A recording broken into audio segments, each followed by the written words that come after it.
Hello everyone, मैं Vishwajeet Sharma skills नरी की ओर से फाइनेंशियल इंटेलिजेंस कोर्स के अगले वीडियो को लेकर आया हूँ। पिछले वीडियो में हमने इन्वेस्टमेंट की इम्पोर्टेंस को समझा था। अब इस वीडियो में हम कुछ इन्वेस्टमेंट ऑप्शंस को देखेंगे जिन्हें जानना आप सबको बहुत ज़रूरी है।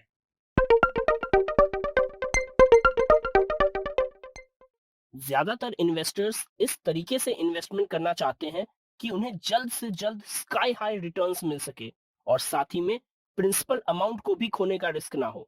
यही कारण है कि बहुत से लोग हमेशा टॉप इन्वेस्टमेंट प्लान्स की देखरेख में होते हैं, जहां वे अपना पैसा कुछ ही महीनों या साल में कम से कम रिस्क में डबल कर सकें।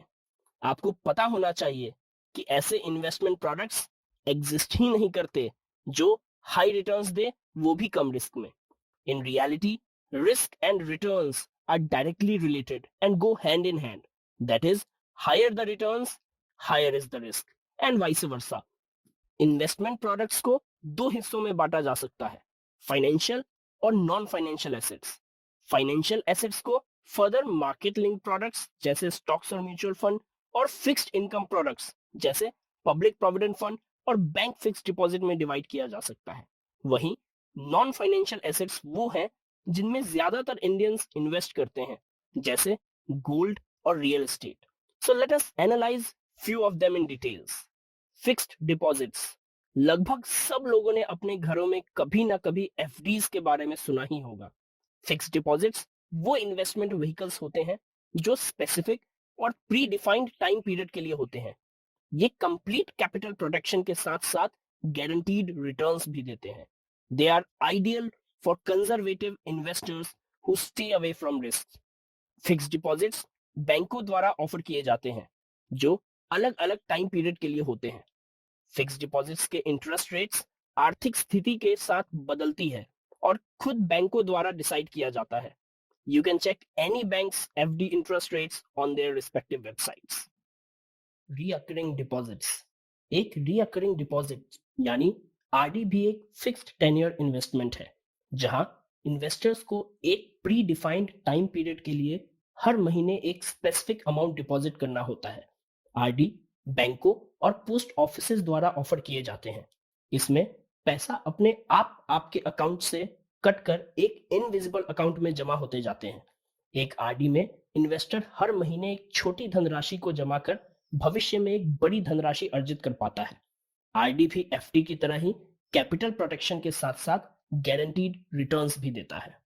रियल एस्टेट, रियल एस्टेट में इन्वेस्ट करना अधिकांश लोगों के माइंड में होता है।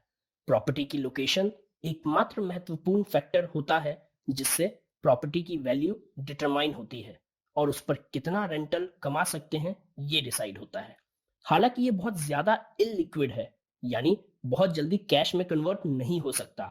आप इसे जल्दबाजी में नहीं बेच सकते वरना नुकसान ही होता है। आप कुछ फंड्स कमाने के लिए एक कमरा नहीं बेच सकते, आपको पूरी की पूरी प्रॉपर्टी ही बेचनी होती है। साथ ही इसको पीरियोडिक मेंटेनेंस की भी जरूरत होती है। सोसाइटी में फ्लैट्स पर तो अधिक खर्चा होता है। So let us discuss real estate in detail. हम ये सोचते हुए बड़े हुए हैं कि रियल एस्टेट एक लॉन्ग टर्म इन्वेस्टमेंट है।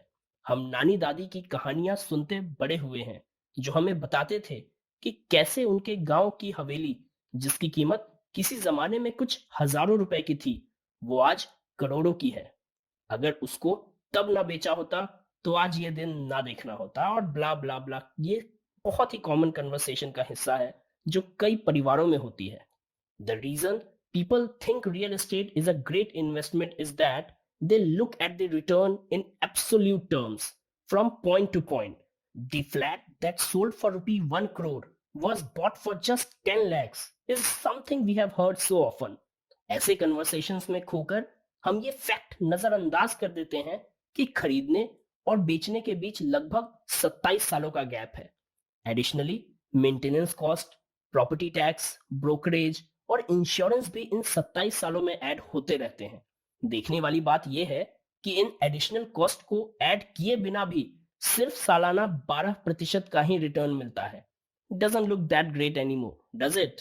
सो मनी वाइज लोगों को लगता है कि real estate so short money है, पर ध्यान देने वाली बात यह है कि बहुत सारी हॉरिबल चीजें भी हो सकती हैं, जैसे लैंड डिस्प्यूटेड हो सकता है, कोई और इस पर कब्जा कर सकता है, किराएदार खाली करने से मना कर सकता है, और भी बहुत सारे। Therefore, you are suggested to think twice before investing in any real estate. Gold. Gold की बात करते हैं और इसका क्या रोल है ये समझते हैं। आइडियली गोल्ड इन्फ्लेशन के विरुद्ध एक अच्छा बैरियर है। इसका मतलब ये है कि साल दर साल गोल्ड की कीमत बढ़ती है, जिसके कारण आपका पैसा अपनी परचेजिंग पावर को नहीं खोता। गोल्ड आपको बैंक डिपॉजिट की तरह इंटरेस्ट नहीं देता, ये स्टॉक की तरह डिविडेंड भी नहीं देता, और ना ही ये आपकी प्रॉपर्टी की तरह रेंट देता है।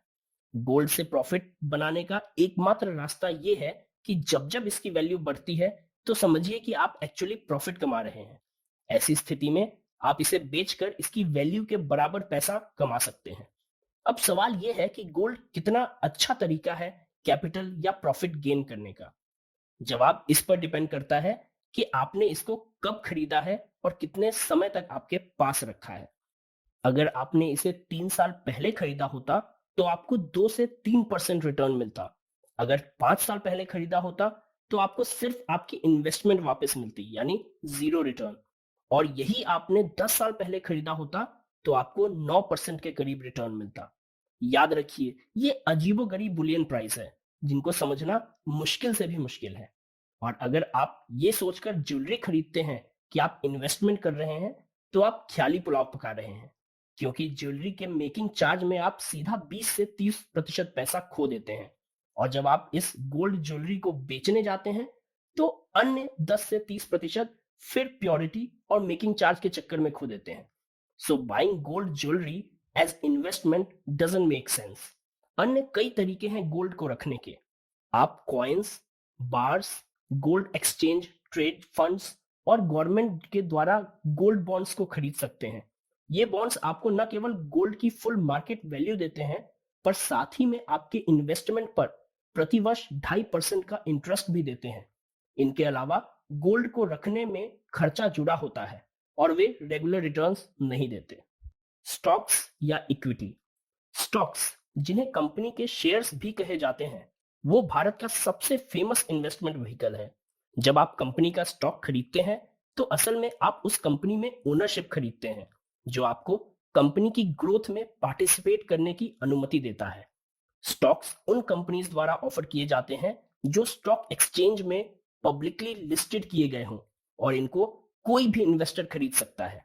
हालांकि स्टॉक्स में इन्वेस्ट करना सबके बस की बात नहीं है, क्योंकि ये बहुत वॉलेटाइल एसेट है और चुनना तो डिफिकल्ट होता ही है, पर साथ ही में आपके एंट्री और एग्जिट की टाइमिंग को समझना भी आसान नहीं होता। आमतौर पर एक साधारण व्यक्ति के पास इक्विटी में इन्वेस्ट करने के 3 तरीके होते हैं। पहला, स्टॉक ट्रेडिंग, दूसरा स्टॉक इन्वेस्टिंग, और तीसरा equity based mutual funds. Stock trading demat account द्वारा पॉसिबल होता है। स्टॉक्स को खरीद कर लंबे समय तक होल्ड करना इन्वेस्टिंग कहलाता है। You are required a lot of self know-how. However, that is not the case in equity-based mutual funds. That is why it is considered as the best way to invest in equity. There are other investment options also available, which an average Indian look for. LIC इनमें से एक है। लोग national pension systems और public provident funds को भी investment option के रूप में देखते हैं। हालांकि ये आजकल इतने ज्यादा चलन में नहीं है। आप इनको आसानी से इंटरनेट पे चेक कर सकते हैं। We are not going to discuss these here, as we are quickly moving to the most efficient way of investment nowadays, and that is investment through mutual funds. So, these were few investment options available in our country which you should know about. अब अगले video में very trendy mutual funds के ऊपर बात करेंगे. I also request you to like and share the video, and also subscribe the channel if you have not.